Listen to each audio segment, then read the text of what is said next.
Here's something nobody wants to admit. Most people are boring, and most people know they're boring. And somehow, knowing that doesn't make it any better. You get asked, so what do you do for fun? And your brain just goes offline. Like a laptop with 12 tabs open that suddenly freezes when someone asks it to do one simple thing. And the worst part? You're sitting there going, I do things. I watch stuff. I think about things. I have opinions. I'm a whole person. But when it's time to actually be interesting, nothing comes out. So you say, oh, just chilling. Netflix, the usual. And you can see it in their face, that tiny little micro expression. The polite smile that says, cool, cool, while their eyes are already scanning the room for someone more exciting. Here's what I'm going to tell you today that nobody else will. The problem isn't that your life is boring. The problem is that you've been trying to fix the wrong thing. And by the end of this video, you're going to understand exactly why interesting people aren't living more exciting lives than you. They're just doing one specific thing differently. I'll get to what that thing is. But first, let's talk about why the usual advice is completely useless. Every article, every video, every self-help guru gives you the same 3 suggestions. Travel more, read more books, pick up a new hobby. And look, none of that is bad advice. But here's the thing nobody tells you. You can travel to 15 countries, read 50 books, and take a pottery class every Tuesday, and still be the most forgettable person in any room you walk into. Because being interesting isn't about what you've done, it's about how you talk about what you do. Think about it. You probably know someone who's had the most ordinary life imaginable. Same town, same job, same routine for years. And yet somehow, every time they open their mouth, people lean in. They make a trip to the grocery store sound like a documentary. They turn a bad Tuesday into a story you're still thinking about on Friday. And then you know someone else who's climbed mountains, lived abroad, done all the cool things. And when they talk about it, it's like watching paint dry on a wall that's also somehow damp and disappointing. The difference isn't the life, it's the framing. So here's the actual framework, and it's embarrassingly simple. It's called the spike method, and it works like this. Pick one thing, literally one thing, that you find genuinely interesting. Not impressive, not Instagram-worthy, just something you actually think about. Something you'd go down a rabbit hole about at 11 p.m. when you should be sleeping. Could be coffee. Could be how weather patterns work. Could be the weird competitive world of professional dog grooming. Doesn't matter. Now spend a few weeks going slightly deeper into it than the average person ever would. Watch some videos, read a few things, try it out, form some actual opinions about it. That's it. Seriously, that's the whole move. Because here's what happens next. You walk into a conversation, someone asks what you've been up to, and instead of saying, not much honestly, you say, I've been getting weirdly obsessed with coffee. Did you know most people are brewing it completely wrong and it's making it taste worse?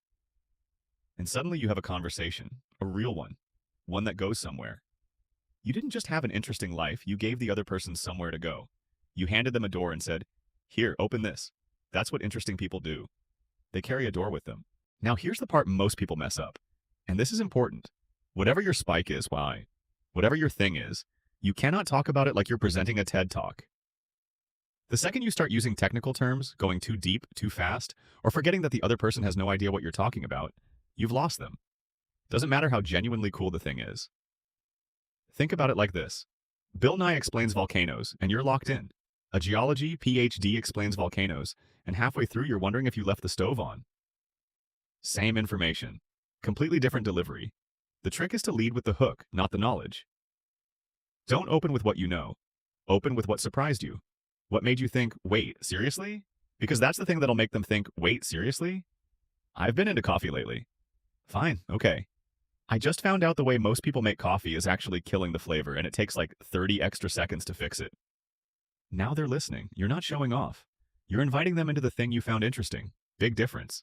And here's something that will genuinely change how you see boring days. Your life doesn't need to be more exciting. It needs to be more observed. Interesting people notice things. They pay attention to the small, weird, specific details of ordinary life that everyone else just scrolls past. The strange way a coworker phrases emails. The fact that every coffee shop seems to play the exact same playlist. The bizarre little social rituals we all follow without ever questioning them. These observations, they're content, they're conversation, they're personality. You don't need to go skydiving to have something to say. You just need to actually look at what's already around you and be willing to say the slightly more honest version of what you think about it. Most people walk around narrating their life in the most neutral, flattened out way possible. It was fine. Pretty good. Yeah, it was okay. Interesting people narrate it like they're telling someone a story. because they are. Now, here's the piece that ties everything together. And this is the one that sounds weird, but trust me. Stop trying to be interesting, start being interested. When you walk into a conversation desperate to prove you're not boring, people can feel that. There's a particular energy to someone who's performing versus someone who's actually present and curious. And the performing energy? It's exhausting to be around. The most magnetic people in any room aren't the ones working the hardest to impress everyone. They're the ones who are genuinely curious about whoever they're talking to.